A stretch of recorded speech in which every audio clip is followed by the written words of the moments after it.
How often, as children, have we cried to go to school? We in the cities have all the best facilities when it comes to schooling, but we take them for granted, like the big buildings, transportation to commute to school, and great roads to travel effortlessly while happily speaking to our friends or reading our books. But for some, going to school is a nightmare that they have to go through every day to achieve their dreams.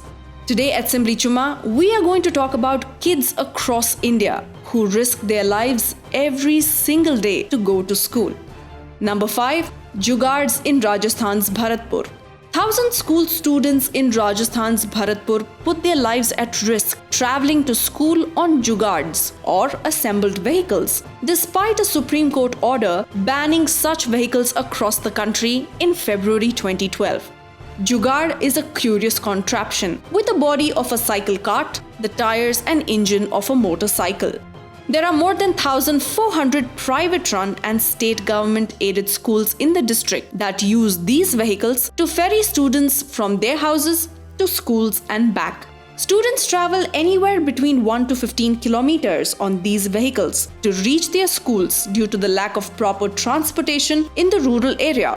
Each jugaad carries around 25 to 30 students. Most private school owners use these vehicles to transport the students, charging parents anything between 5,000 to 10,000 rupees every year.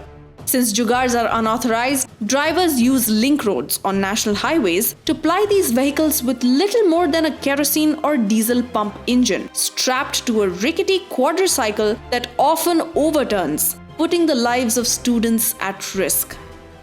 Number 4. Bhopal. Housed in a dilapidated 19th century building, students and staff of Madarsa Hamidiya Islamia High School, one of the oldest schools in the state capital, risk their lives every day when they attend school.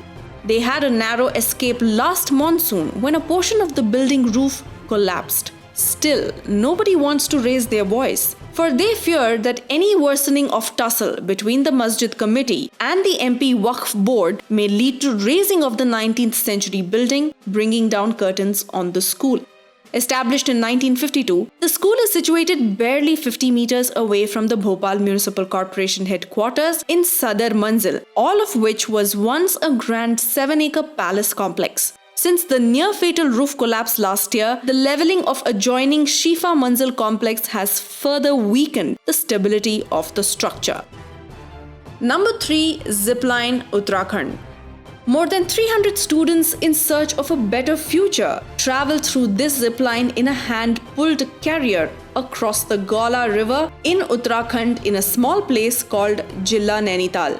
The students have to take turns, and for all the students to safely reach the other side, it takes at least 2 hours.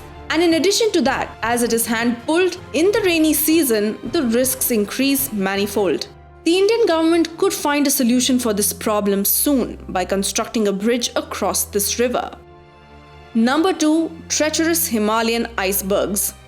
Hundreds of children from isolated villages in the remote Ladakh regions make wintry treks on ice and snow to reach better classrooms and therefore improved economic opportunities. Climbing the Himalayas is tough for even some of the most experienced mountaineers.